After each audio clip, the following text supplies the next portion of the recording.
It's that time again. Better grab your balloons and invite your friends. Seatbelts back on. Better strap them in. Look at us, everybody. We're smiling big. Please don't sue Nate, man. I love your raps. And I heard wake up, haven't taken a nap. But if you think you know the week, better shut your trap. Two fans are back. It's time for a Monday recap. I was not expecting that. But yes, it's time for Monday recap again. We'll recap the big news, the big and small sports news stories of the past week. And what happened out last week? NFL free agency. And Josh, take it away. I think JJ Watt actually said it best. Free agency is indeed very, very wild. So there are a bunch of different stories that we could go to. Some one-off, like big deals. I want to touch on the biggest one. I guess that's where we'll start.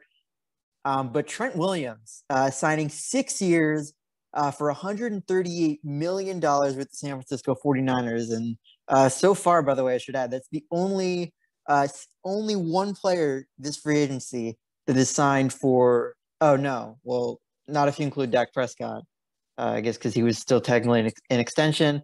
But at least as far as since the new league year began, the only deal that pays more than $20 million in average annual value. Honestly, it is a great contract, but I did not expect that to be the big story because there are just so many. Just another one-off note, AJ Green joining the Arizona Cardinals. Yeah, and we could talk about the wide receiver class. Of course, a lot of the big names have found their way to some teams. Corey Davis and Kenny Galladay, both in New York. Davis, the Jets, Galladay with the Giants now. Curtis Samuel, we had talked about the Panthers, the bright future. I guess he's not going to be a part of it. He's going to reunite with Ron Rivera over in Washington. And Will Fuller signed 1 year with the Miami Dolphins. Yeah, and there's even more to that, which I know we want to. Corey Davis joining the Jets on a 3-year, $37.5 million deal. And I just want to bring that up right now because I'm a big believer that the Jets could be good in the near future. I believe they didn't have a number one wide receiver. With Corey Davis on the team, you're giving Sam Darnold a weapon. Now, all you need to do is your offensive line.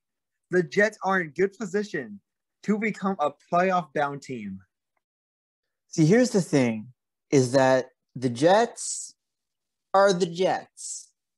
And the AFC East has two teams. Honestly, I could talk about either one of them right now. I guess I'll talk about the New England Patriots. Sorry, Dolphins fans, you're not on that one of two teams. Should throw that out there. The New England Patriots have been absolutely reloading. I couldn't even name all of the people they've signed if I tried. They're getting 7 players back, by the way, from opt-outs last year. The only one I think who's opted out and then actually retired is Patrick Chung. Good career for him. Enjoy retirement, man. But the free agent signings and acquisitions, I know you traded for Trent Brown. Maybe have more so to do with the Raiders, but we'll talk about that later. You signed Johnny Smith and Hunter Henry, Nelson Aguilar, Kyle Van Noy, getting him back from the Dolphins after a great year there. I know there are a lot of names that I'm missing too. Yeah, but I like to defend my case of the Jets because they also got Keelan Cole, a solid number 2 receiver who has amazing hands. At its very best, Corey Davis and Keelan Cole could be an Odell Beckham and Jarvis Landry type of connection. One obviously number 1 guy, kind of a big strong man, and the other one being a smaller man who has a little better speed with better hands. But that the AFC East is looking to be a great competitive division. Obviously, the Dolphins fall off on that pace because, releasing Kyle Van Noy, you're not really believing in your quarterback, and there's some issues that are behind the scenes that are going to spill out eventually. The Bills obviously went really far in the playoffs, losing to the Chiefs because the Chiefs did what the Chiefs always do, and the Patriots. Unbelievable. I mean, what more can you say? Hunter Henry, Jonnu Smith, Nelson Aguilar, and those are just the receivers. You're getting back Cam Newton, who, yes, he did have a down year. But remember, Edelman was hurt. So who was your number 1 guy then? I honestly, I was one of those guys who wanted Jameis Winston to join the Bills, get the double revenge team going on. But the Patriots, Bill Belichick, I think he's a splurging. He knows he has a shot right here. He knows he has to do what he has to do, and that's why he's taking so many of these charges. Yeah, the Patriots definitely look to be contenders in the AFC East once more. Yes, I, like many fans, just am dismayed to have to admit that, but it's the truth. At least from what we can see from our crystal ball. But I think this is about as good a chance as any. As we will get to respond to a comment from this was all the way back to last Monday's video. Comment saying, "What are your predictions as to what will be in Trubisky's future? Also, was it the right decision which Brees decided to do?" Well, I know you have a lot in Trubisky, and so I know if you want to say something, you want to push it later, go ahead. But we'll talk about Drew Brees first because that as far as his decision to retire, I mean, of course, I can't fault it. He's had an absolutely amazing career, and from even when you looked at his play in the past year, you could unfortunately tell that it was starting to regress. I think both Brees, the Saints, and everyone kind of just knew it was time. So I mean, I can't fault him for any of that. Exactly, and he doesn't have to ride off into the sunset. We all knew this was coming eventually. Obviously, we all wanted him to have a better game than that last game he played. We all wanted him to get that MVP, but we all knew he was going to ride off to the sunset, and he did what he had to do. He had a lengthy career. No, it's going to be an understatement to say he's one of the best to ever do it. And personally, yeah, retirement seemed like the best option. Why risk yourself? Why risk your body and all this stuff when you know you've already done all you want to do? Also, one more thing. Yes, I am definitely very excited to hear him in the broadcast booth every Sunday night. So there's also that. Oh yeah, it's definitely gonna be interesting because hopefully we just don't get another Jason Witten situation again. Yeah, I trust Brees enough not to for that not to happen. But let's talk about Trubisky for a little bit, and I kind of alluded to talking about the Bills too a little bit. So the Bills, if you didn't know, ended up signing Mitchell Trubisky, which I think really is a pretty good move for both sides. As far as Trubisky goes, he finally gets out of Chicago. Why is Chicago such a bad place, you might ask? We'll get to that. But for as far as the Trubisky gets out of Chicago into Buffalo, into a system that has molded itself around a mobile quarterback with accuracy issues in Josh Allen, who they have developed him about as good as you could ever imagine. And so you have to wonder for the Bills, first of all, Trubisky could learn a thing or two from Allen, from Brian Dable, from that coaching staff. And then also from the Bills, they were one snap away from Matt Barkley every single play last year. So having this insurance option in Trubisky, a quarterback that plays like Allen, that really can keep your offense a lot more consistent, so you don't have to rely so heavily on Allen's health. I know he's had a couple of issues with that in the past, but they do have the best backup policy that they could hope for. Definitely, they definitely have the best. Right behind Marcus, and right behind him is probably going to be Marcus Mariota right now. But I know there's a lot with the Bears that we are going to talk about. But I believe that Mitch Trubisky and Josh Allen are kind of similar players. I mean, at the end of the day, when you kind of break it down, they're both really tall, skinny white dudes with a big cannon and who could surprisingly run. The difference is the Bills built around Josh Allen, while the Bears didn't build around Mitchell Trubisky, and they tried to change everything about his game. I think that Mitchell Trubisky is going to be a perfect fit in the Bills. And look what they're doing with Josh Allen, who's kind of the same guy as him.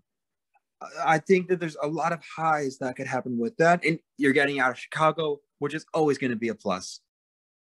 Yeah, I mean, I've said this for a couple of years to anyone willing to listen, is that the Buffalo Bills are literally exactly what the Chicago Bears could have been. That 2019 Bills season where they just had a surprise playoff run with a wild card collapse was exactly like the Bears 2018 season. Strong defense, young mobile quarterback and all. And then just one team decided to invest, and the other said, hey, we got Eddie Pinheiro. I mean, wasn't terrible. Didn't doink anything. But where are we now? Well, you can really expand on that because, I don't know, do you want to bring it up what just recently happened in the Bears? Oh, boy. Honestly, like, I'm going to take a step back and view this from the perspective of a neutral fan, because if you do, this is pure comedy in Chicago. So rumors were abound that the Bears, all offseason, the Bears were big contenders for trading for Deshaun Watson or Russell Wilson or Carson Wentz even. And Bears fans have been saying, yes, do it. Go all in. Do I agree with it? Not so much, but that's not the point in this case. The point in this case is people want an upgrade at quarterback. So after trying and apparently failing to trade for Russell Wilson, which, by the way, only involved 3 first-round picks, I thought Pace would have been more aggressive, but again, not the point. Pace was aggressive as aggressive as he apparently wanted to be. Didn't work out. The solution: sign Andy Dalton. That'll fix the problems on offense. As you can probably expect, Bears fans are very upset with this. Me, when I heard the news, you know what I did? I laughed. 30 minutes straight. I just laughed because this move shows that the Bears are a total show. And when you can get me to swear on this fucking channel where I know I have to edit out all this bullshit, you know you have broken me. Well, I, for one, Bills Mafia, baby. Yes, and that Andy Dalton move was stupid, but I didn't think that was the direction we were going to. I thought we were going to talk about the other side of the football. But which, can I say it, or do you want to say it? Oh, you want me to talk about that? I got to start after that, so. Oh, yeah, it's on top of that. You see, the idea to contend this season, tell it to Kyle Fuller, who just got cut, despite being the best corner on the team by a long shot. Now the best corner, the second year in Jaylen Johnson. Yeah, he was pretty good last year. But do you really want to put him into that? Do you really want to put him into that number 1 cornerback role? On top of that, defensive line stalwart Akeem Hicks apparently wants a trade. I don't blame him. One final thing. Andy Dalton, this is by no means a knock on you. It's just that you're not Russell Wilson and Deshaun Watson. Don't worry, not a lot of people are. To you, good luck. Because apparently, if you're not an elite quarterback in Chicago, nobody likes you. And good luck to Mr. Dalton. I just like to say congratulations on signing with the Broncos, Kyle Fuller. You and Justin Simmons are going to be a great duo. And Eddie Jackson and Cordell Patterson have shared their frustration over the Bears organization. I think we've all seen the tweets. But a big thing is also, they cut Kyle Fuller, who was making $11 million to save cap room. So what do? Instead of signing Mitchell Trubisky, a guy who could be a good quarterback in Chicago, who just signed for $2 million, they decide to sign Andy Dalton for $10 million, making that cap cut kind of seem like it's a big joke. As a Bears fan, I would like to congratulate you on being the next laughingstock of the NFL for the next 2 decades, because You really did. The Bears had something special. That defense was amazing. All you had to do was build around Mitch Trubisky. And the only reason they didn't go far in the playoffs was because of something out of their field. Yes, the offense could have done better. Yes, the defense could have done better. But at the end of the day, the Bears lost because of double doink, a 1 in a billion chance of a kick. That has nothing to do with how they played on the field. And instead of realizing that, the coaches make fun of the players in public. They bring it up for an entire year, and they don't build around their Pro Bowl quarterback. The Bears really shot themselves in the foot and made themselves the laughingstock of the NFL. Yeah, word of advice to Roger Goodell, start preparing the words with the first pick in the 2021 NFL Draft. The Chicago Bears select. Hey, you guys probably will trade that pick away, though, let's be honest. Yeah, you are not wrong. See, I thought at least that, I mean, honestly, for the past couple of years, that like, oh, this year has to be the last one. This one, Nagy and Pace are absolutely on the hot seat. They need to get something done. And if this year is not that year, I don't know what to say, because we're doing Virginia a disservice. Because really, any year could be your last year, and we don't want this year to be her last year. We really don't. Yeah, just to add on that, you guys assigned Desmond Truffant to a 9-year deal. And so instead of keeping your top 10, maybe even top 5 cornerback, you go to a guy like Desmond, who, yes, he is a solid quarterback, but you really didn't need to make those cuts on defense. I will say this: until Nagy and Pace are gone, until Ted Phillips is gone, I don't know. Does it have to go as far up to the McCaskies? Until this organization can change, I'm a Bills fan. And good for you. The Bills do have a great fan base, second to us, maybe even first to us as a Browns fan. You know, we both love each other. So Browns, Bills, let's go, baby. But this really was a great free agency. These past few days, there's so much stuff that happened. But I just got to ask a simple thing before we really go deeper dives. What does the signing of Kenyon Drake mean for Josh Jacobs' future? As we know, Josh Jacobs is a great player, but in these past few months, he's had troubles with the laws and had trouble staying, I guess, really just out of the law. What does this really mean for his career in the future? Honestly, I don't think it means too much. I mean, most teams nowadays do run with at least 2 running backs. Sometimes you have a committee like the Niners, and I know there are some exceptions, like now David Montgomery in Chicago. But yes, that was just the first one that came to mind.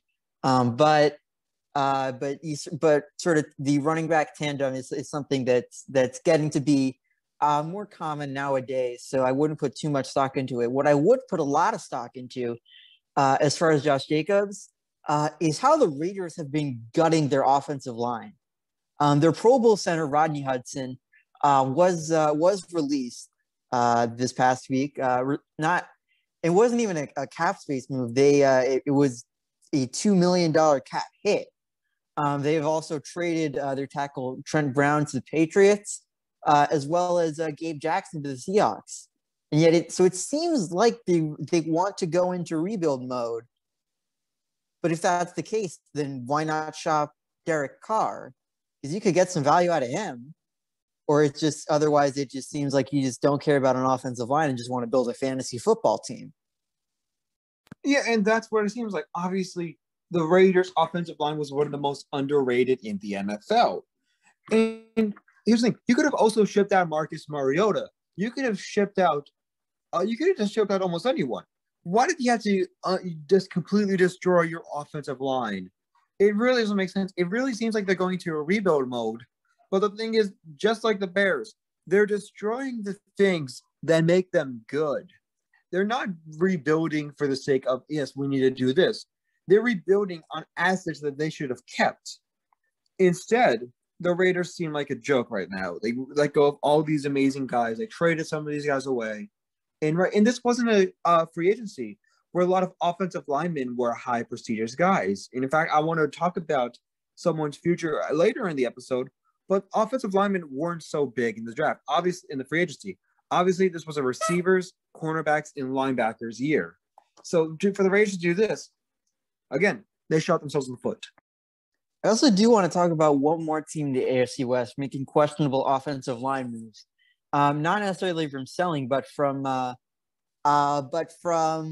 assets that they have compared to the previous actions they've done in the offseason. The Kansas City Chiefs, I don't know what it was that in Tampa that sort of took something out of them. But after releasing both of their starting tackles as cap casualties, they decide to splurge on Joe Thuney and Kyle Long. And it makes sense. You lose offensive linemen, you sign some stalwart vets, except they're both guards. And you didn't release your guards, you released your tackles in a center. So that just doesn't add up. Yeah, and not just any guards and centers. You're releasing some of the major parts of that offensive lineman. And to really do this, you got to think, what are the Chiefs doing? You know? It really doesn't make sense what's happening. The only thing that really excites me for this is Kyle Long making his return to the NFL and having a swagger of a number, being Long 69 on the back. I think I might have to pick up a jersey now. But again, what are the Chiefs doing? We really see a lot of and this was the problem. This wasn't a great free agency for offensive guards and really a lot of offensive linemen. I mean, the biggest guard of the year, for me at least, was Kyle Long, a guy who retired for the past 2 years. We really saw the Chiefs, again, not really handle the situation well. And now they're asking players to restructure their contracts, and Tyreek Hill actually denied, saying he doesn't want to restructure his contract. So we see the Chiefs really in a weird position where they got to strike gold in this draft and do some changes with trades. Otherwise, Patrick Mahomes is going to be sacked a whole lot more. Yeah, I mean, both in terms of their cap situation, that we knew that they were in cap hell from the moment Mahomes inked that mega deal, to what we've seen, just how much we now understand that Chiefs offense relies on a strong offensive line, which, by the way, if we take one thing away from this episode, offensive lines matter.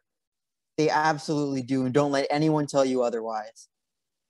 So as far as the Chiefs go, I get investing in the offensive line, but they're going to have to move around a lot of different pieces, both in terms of the line itself and in terms of their future going forward. The deals that they have in place and that are going to be set in motion soon. Definitely. It's really going to be weird and interesting, but not in a good way, to see what the Chiefs do with this. And obviously, we all knew there was going to be issues when Patrick Mahomes signed that $500 million deal. We all knew when they overplayed these players. We all knew when they had a cap space of $158 that the Chiefs were going to have a major situation on their hands.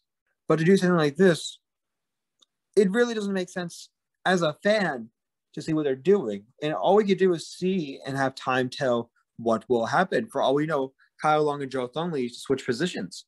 For all we know, they get traded out for different assets. And for all we know, Kyle Long goes to another retirement because the Chiefs bring Ryan Pace. We don't know what's going to happen with this team. And I feel like that's the confusing part and the scary part for Chiefs fans. I didn't hear anything after Pace. That's not an audio issue. That's just a trauma issue. Flashback, like a PTSD yes. flashback. Okay, yes. Yeah. So I thought at first also, but I was like, wait, is this serious? Or I don't blame you though. So let's get off of the Bears situation and all that new Browns 2.0. And I got a question for you. Which team had the best free agency this year? I mean, you can't not say the Patriots. Like, if this is the definition of reloading. Like, they are set to contend more so than any of us would have imagined a year ago today. Yeah, and they did add a lot of pieces, especially on that offense. We got Ness and Alguler, Hunter Henry, and Jonnu Smith. But if you want to talk about offensive assets, look at the Giants. I mean, you got John Ross, who has the fastest 40-yard dash with 4.22. You have Kenny Galladay and Kyle Rudolph, one of the best top 15 tight ends in the league. On top of that, you're bringing back Saquon Barkley, and you still have your decent number 2 receivers on this team. If Daniel Jones can produce on the field, if he can continue developing, the Giants offense is going to be scary. I mean, yes, but that is a very big if as far as Daniel Jones goes. Like we haven't necessarily seen a whole lot of development from him in the past couple of years, and of course that could change. Like I probably could have said the same about Josh Allen a year ago today, but I don't know, something about it, like about his play. I haven't seen just those excellent flashes yet. Of course, I hope he proves me wrong, but one thing we can say is that the NFC East will look a lot better, both in terms of the Giants, the weapons they have with Washington. They seem to have found their rhythm now, and also the Dallas Cowboys with Dak, with the weapons that they already have. You can bring up the question marks on defense all you want, but we may have some shootouts over there. Definitely, especially with that football team. Now you got Scary Terry and Curtis Samuel, 2 guys who are on my fantasy team, and they did perform. Tyler Heineke and Ryan Fitzpatrick are going to have an amazing quarterback duel. And I just want to get a great quote from Fitzpatrick that he said, that quote, "Every week is a revenge game for me because I've played an every dang team in the NFL." And that's what it definitely seems like. And we've seen Ryan Fitzpatrick become a great leader. We saw him perform on the field, and we know he could be an amazing quarterback. Tyler Heineke, he had a decent game. It wasn't the best in the world, wasn't the worst, but to go face the Buccaneers like that and do what he did, he could show that he deserves a shot as a starter quarterback in the NFL. This team already has a great defense. The quarterback was holding them back, and I'm excited to see what happens with this team. Hey, one just thing for Ryan Fitzpatrick is that he actually, if you didn't know, actually has never played for the Bears. So hey, challenge for you. Once your deal with Washington's up, go ahead, try to sign with the Bears and get them to like you. Because on the one, it's the perfect paradox in that you can't hate Ryan Fitzpatrick, but Bears fans just can't like a quarterback. Listen, if Brady really is the GOAT, then how come he's never played for Chicago? That's a big question to ask. But can we all admit that the Texans had one of the worst free agencies? No surprises there that they had one of the worst free agencies. Just to get a few guys who they signed, they got Tyrod Taylor and Ryan Finley, 2 quarterbacks.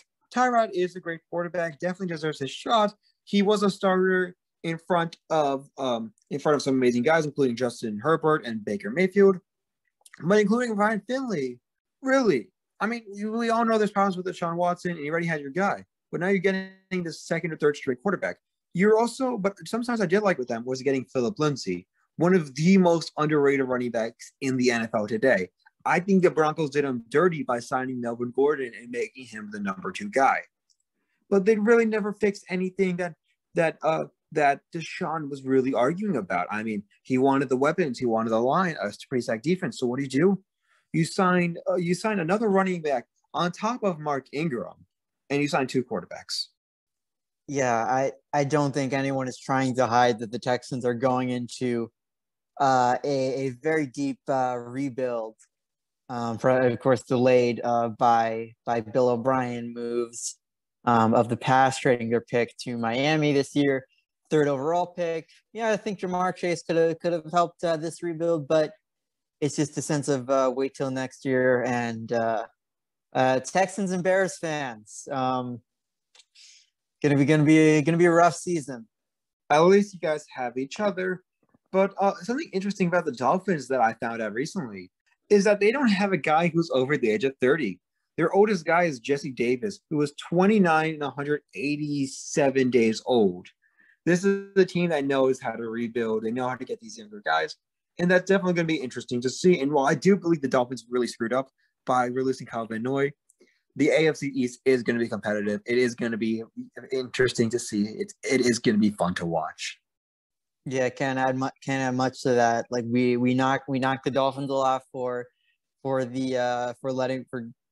cutting Van Noy. other than that, though, like I can't look at a single move and think that it was bad. That they're getting younger, they're getting better. Then yeah, the Bills, Patriots, Dolphins all can contend for the AFC East. I think the Bills have the inside track, but it's not a guarantee. Definitely. And just another story that I like to bring up. Can we admit that Isaiah Wilson's career is finished? Is it time to rest that book in? I mean, it has only been 1 year. We'll see as he matures. I should probably just clarify that the Dolphins, after trading for him, did decide to release him. Apparently, Wilson did say that he was not willing to seek help. But who knows? Again, he's only what, like 22, 23 years old. So we'll see as he matures. Maybe he'll be more willing to have people reach out to him so that he can improve both off the field and then finally get back on it. Yeah, and there were a lot of reasons he got cut. A big story was that he didn't go to optional training camps that he said he would attend to. That happened multiple times this season. He was late to team orientations a lot, and just never seemed like a guy who was part of the team.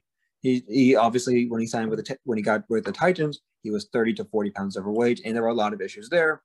And while he does have first round potential, I think that's gone.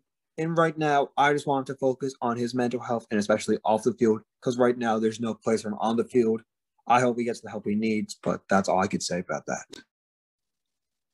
All right. So of course, the NFL is not the only thing that has happened this past week. Actually, one last thing on the NFL it always eludes me. One last thing.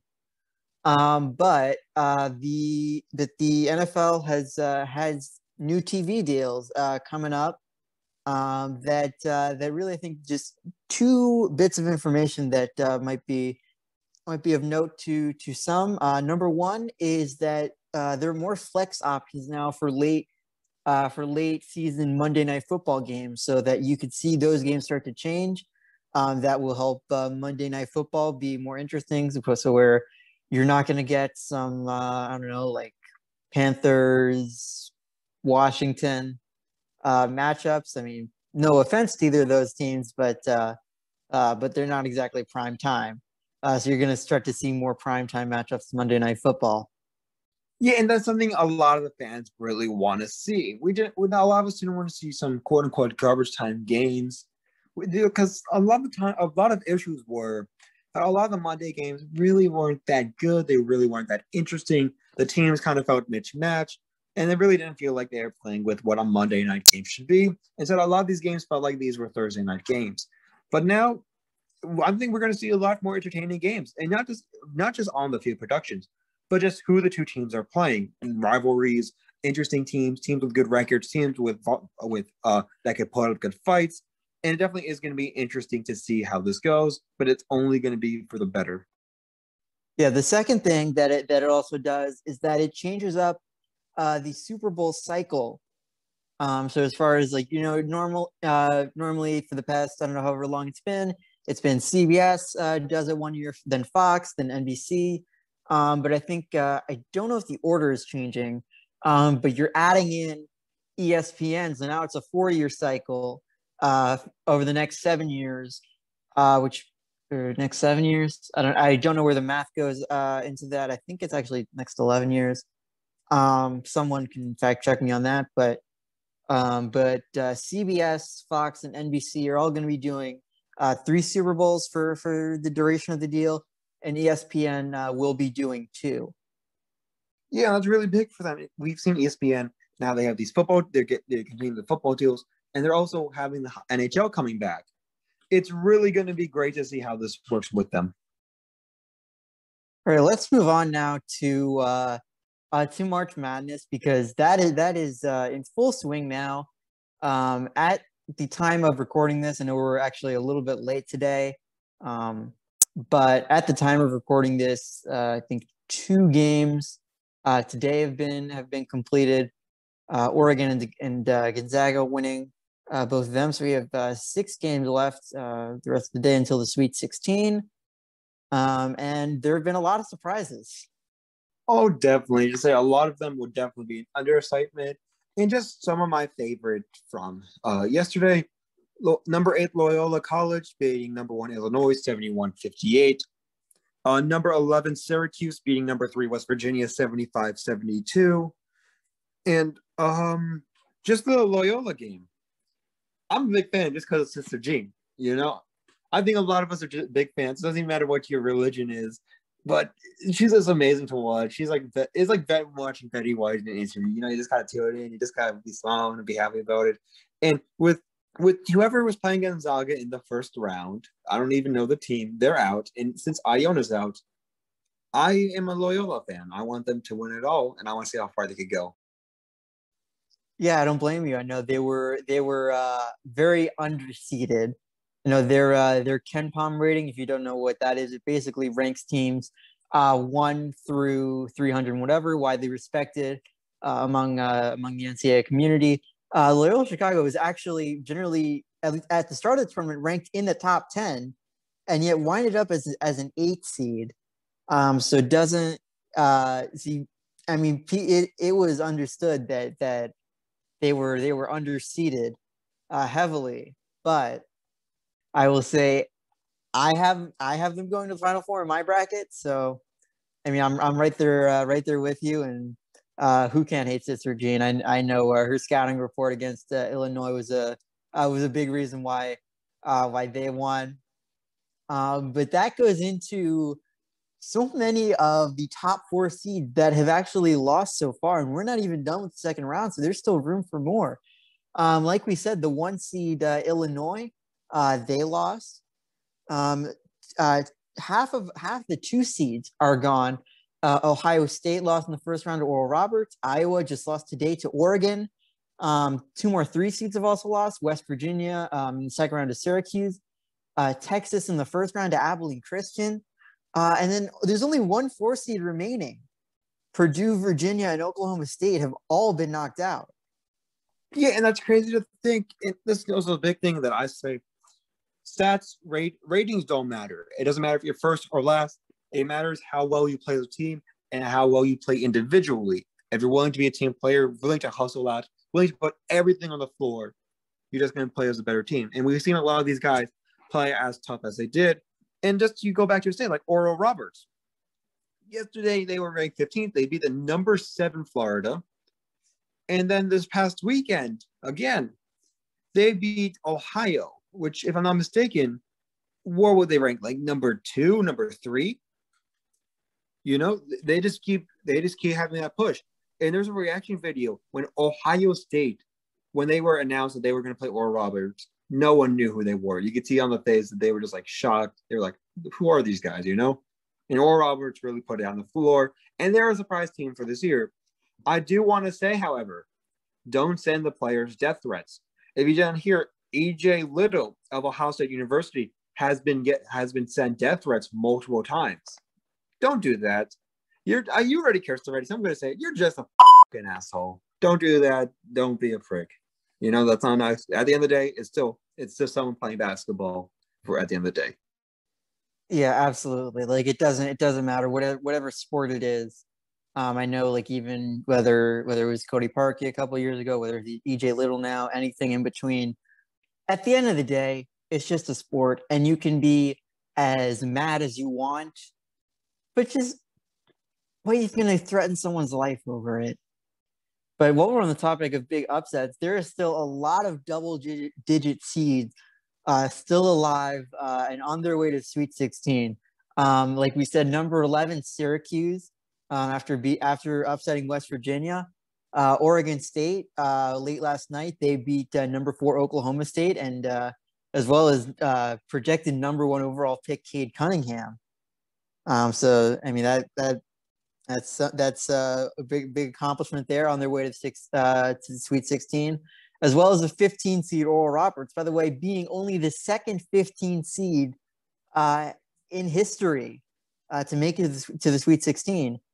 And those are not the only double-digit seeds going to the Sweet 16. Right now, as we're recording, Abilene Christian and UCLA are playing. Abilene Christian, the 14 seed, UCLA 11 seed. So one of them will be in the Sweet 16. Number 10 Maryland is still alive, as well as number 13 seed in Ohio. Yeah, and it's amazing to see so many of these lower-ranked teams going this far. I think we all love an underdog story, and we're all just excited to see how this goes. And honestly, I'm really excited for the tournament now. I just thought it was going to be the usual, these number 1 seeds, these number 4 seeds, the higher seeds always win, yada, yada, yada. But no, it really surprised me now how these lower seeded teams have been playing. And I'm really excited for this year. I'm going to actually watch a game finally. Yeah, one more thing that just your weekly reminder that we're still in a pandemic, that there was supposed to be 32 games played in the first round. There ended up only being 31.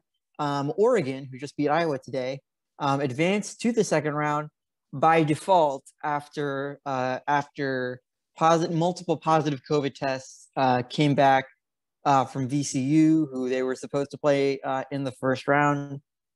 So again, just your reminder, we're still in a pandemic, and Ari, you can say it best. Yeah. Stay safe, stay smart, and wear your masks, because that's all we're gonna do. And just if you want to go to the sports world with this, well, obviously, no one likes to see people getting sick. No one likes to see a lot of people dying. We're part of history at the end of the day, and we're not doing anything to make it better. So just stay safe, stay smart, and wear the masks. Yeah, I think on that note, we should also mention, of course, something that happened with the basketball community today, that longtime Los Angeles Laker legend Elgin Baylor has passed away due to natural causes. Yes, the DC native was 86 years old. And just to go to the basketball, he had a 14-year career, 10-time All-NBA, the 1958-59 All-Star MVP, 1958-1959 Rookie of the Year, and an 11-time All-Star, 10-time All-NBA Hall of Famer. What an amazing career. You hear a lot of good stories about the guy, and just rest in peace, but that's all I can say. Rest in peace. He lived a long life loved. Absolutely. So I know we're not talking about the Bears. No one wants to talk about them anymore. They're just really one of those teams that if they were a person, you can stop talking. Yeah, but that doesn't exclude the Chicago Cubs. Well, to be exact, the Cubs minor league team.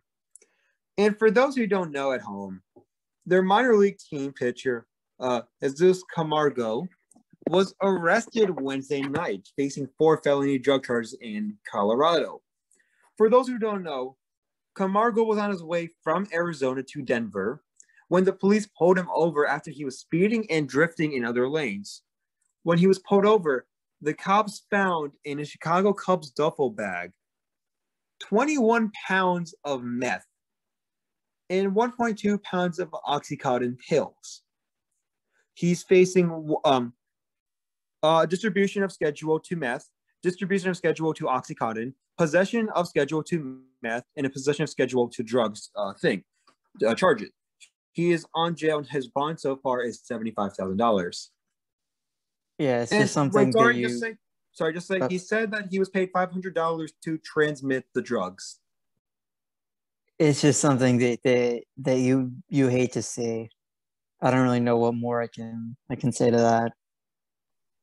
Yeah, besides him throwing his life away from baseball and probably even facing some time in the Slammers, there's not more you could say about that story. Okay, I really think we need to plan these out. So we don't ahead. Yes, exactly. What good thing has happened this week? Something good has to have happened. 13. No, that's not good. I'll tell you what. Chris Paul, he hit a milestone in terms of assists, if I'm not mistaken. I'm fact checking this on the fly. He became just the 6th player in NBA history to record 10,000 career assists. So I mean, as far as like some of the best pure point guards that in basketball history, you have to put Chris Paul in that conversation. So just another great individual milestone for him. So good for him for reaching that accomplishment. Definitely, he's definitely one of the most overhated guys in the NBA today, and just an incredible career by the guy. And I'm not going to miss the opportunity to end on a good note right here. So, as always, thank you once again so much for listening to us and bearing with us. It's just a heads up that that we're going to be cutting back from our every single day, Monday through Thursday. So, in case you need to catch up on some of our episodes, I would we're going to make it a lot easier. We understand that that taking 40 minutes a day to listen to us ramble can be pretty time consuming. So we get it. We'll probably limit to 1 or 2 episodes a week, as well as we do plan on having more guests in the future. But these still go up to Spotify, Anchor, YouTube. If you have any questions, comments, or something you want us to talk about, you can leave a comment down below or email us at number2fanspodcast@gmail.com. So until next time, we will talk to you.